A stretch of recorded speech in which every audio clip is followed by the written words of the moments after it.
আমাদের যারা এখানে নৌকা করতে না তারা তো একটু অসহায় অবস্থায় আছে। আমাদের মূল লক্ষ্যেই পালাই গেছে। আমরা এখন কি করবো? যে আপনারা কেউ হতাশ হবেন না, ধানের শীষ আপনাদের পাশে আছে। নৌকার যে কান্ডারি, যে মূল মাঝি, ও নৌকার সবগুলোকে ফেলে দিয়ে পালায় চলে গেছে। আপনারা সকাল 8টা থেকে আজকে এখানে বসে আছেন, তাই না? বসে আছেন এই জন্য যে আমার কথা আপনারা শুনতে চান। আমি আপনাদের সামনে কি কথা বলবো এটা আপনারা জানতে চান। কারণ কি? কারণ আগাম বছরে, সামনের বছরে ফেব্রুয়ারি মাসে একটা নির্বাচন হবে, এমপি ইলেকশন হবে, তাই না? সোজা কথায় বলুন, এমপি ইলেকশনে আপনাদেরকে সেই এমন একজন ব্যক্তিকে এমপি হিসাবে বেছে নিতে হবে।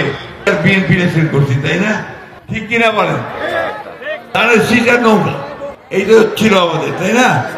নৌকাটা আর নাই। নৌকার যে কান্ডারি, যে মূল মাঝি, ও নৌকার সবগুলোকে ফেলে দিয়ে পালায় চলে গেছে, ইন্ডিয়া চলে গেছে, ঠিক না? এখন আমাদের যারা এখানে নৌকা করতে না সারা বাংলাদেশে, তারা তো একটু অসহায় অবস্থায় আছে। যে আমাদের মূল লক্ষ্যেই পালাই গেছে। আমরা এখন কি করবো?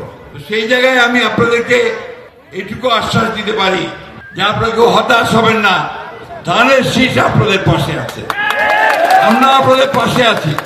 আমরা বেঁচে থাকতে আপনাদের গায়ে কেউ ফুলের টোকাও দিতে পারবে না।